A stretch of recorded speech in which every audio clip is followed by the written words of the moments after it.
अल्हम्दुलिल्लाहि वस्सलातु वस्सलामु अला रसूलिल्लाहिल करीम अम्मा बाद फ़अऊज़ु बिल्लाहि मिनश शैतानिर रजीम बिस्मिल्लाहिर रहमानिर रहीम। मोहतरम नाज़रीन कराम, मोहतरम भाइयों और बहनों, अस्सलामु अलैकुम वरहमतुल्लाहि वबरकातुहू।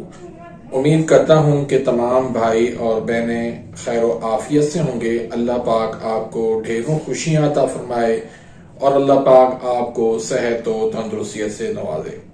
मोहतरम नाज़रीन, आज हम एक नए टॉपिक के साथ हाजिर खिदमत हैं। आज का जो हमारा टॉपिक है वो है खांसी, कफ।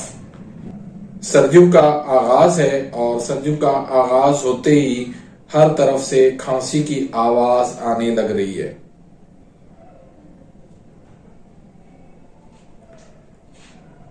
खांसी क्यों होती है, इसकी वजूहात क्या हैं, इसके असबाब क्या हैं और फिर इसका दुरुस्त इलाज क्या है, और खांसी कितनी अकसाम की होती है और आजकल खांसी ज्यादातर कौन सी किस्म की पाई जाती है, तो इस पे इंशाल्लाह आज बात करेंगे। बात करने से पहले अगर आपने अभी तक मेरे इस चैनल को सब्सक्राइब नहीं किया तो सब्सक्राइब कर दीजिए, बेल आइकन घंटी के निशान को प्रेस कर दीजिए ताकि मेरी हर आने वाली लेटेस्ट वीडियो का नोटिफिकेशन आप तक पहुंच जाए और आप मेरी वीडियो से मुस्तफीद होते रहें।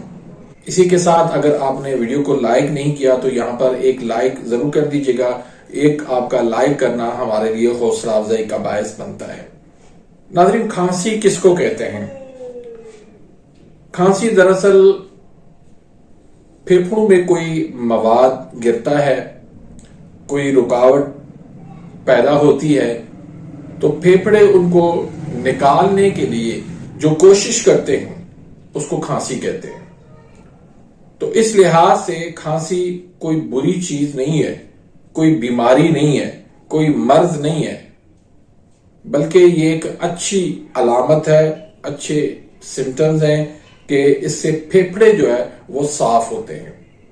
लेकिन चूंकि खांसी अगर ज्यादा वक्त ले ले तो फिर इससे शदीद किस्म का दमा भी हो जाता है, फिर इससे आगे चल के टीबी भी हो जाती है, फिर सिल भी हो जाती है, तो इस तरह बाकी दूसरे अमराज इससे पैदा हो सकते हैं। तो इसलिए खांसी का इलाज भी करना जरूरी होता है। तो नाज़रीन, एक तो खांसी होती है बलगम वाली और दूसरी खांसी होती है खुश्क खांसी। बलगम वाली खांसी, उसका इलाज बहुत ही आसान है, बहुत सिंपल है, बहुत सादा है, घर में हर कोई इसका इलाज कर लेता है।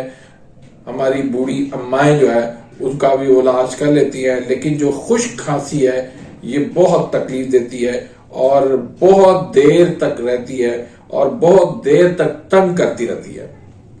तो पहले तो मैं आपको आसाबी जो खांसी है यानी बलगम वाली खांसी, वो आसाबी गुदी तारीख हो या आसाबी उजलाती तारीख हो, तो उसका इलाज आपने किससे करना है कि आपने खुश्क चीजें लेनी है।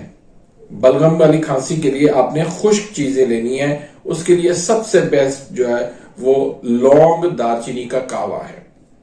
आप लौंग दालचीनी का कावा लें, अल्लाह के फजल करम से 2-3 खुराकें आप इसकी ले लें तो अल्लाह के फजल करम से आपकी बलगम वाली खांसी से जान छूट जाएगी। और इसका आपने इलाज क्या करना है, इसके नुस्खे आपने क्या इस्तेमाल करवाने हैं, वो मैं आपको आखिर में बताता हूं।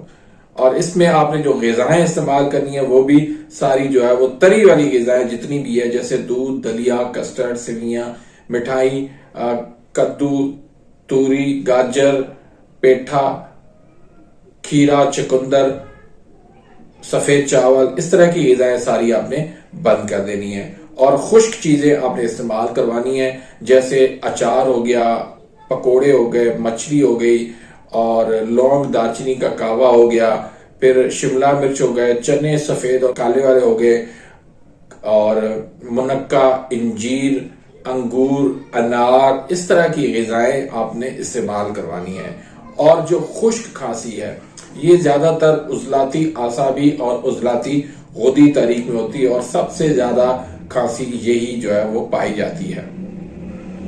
तो इस खांसी का आपने इलाज क्या करना है कि एक तो आपने ग़िज़ाएं जितनी भी बादी चीजें हैं और उजलाती चीजें हैं, खुश्क चीजें हैं, वो सारी आपने बंद कर देनी है। जैसे दही हो गई, लस्सी, आलू, मटर, गोभी, बैंगन, दही भल्ले, फ्रूट चाट, कोल्ड ड्रिंक, पकोड़े, मछली, करेले, इस तरह की तमाम तर चीजें जो है खुश्क चीजें वो आपने सारी बंद कर देनी है। और ग़िज़ा जो है आपने इस्तेमाल कौन सी करवानी है, इसमें बकरे का आपने शोरबा इस्तेमाल करवाना है, आपने अदरक, सौंफ, अदरक का कावा इस्तेमाल करना है, उसमें थोड़ा सा जीरा भी मिला लें। सौंफ, अदरक और जीरा इसका कावा बना के आपने इस्तेमाल करवाना है। और साथ में आपने जो ग़िज़ा इस्तेमाल करवानी है उसमें खजूर, शहद, बकरे का गोश्त और कद्दू, मूली, अदरक का सालन और ऊंटनी का दूध और हल्दी वाला दूध, इस तरह की ग़िज़ाएं जो है वो आपने खुश्क खांसी के लिए इस्तेमाल करवानी है। सबसे पहले आसाबी खांसी के लिए आपने कौन सा नुस्खा इस्तेमाल करवाना है, वो आपने इस्तेमाल करवाना है तरिया के तबखीर वाला नुस्खा।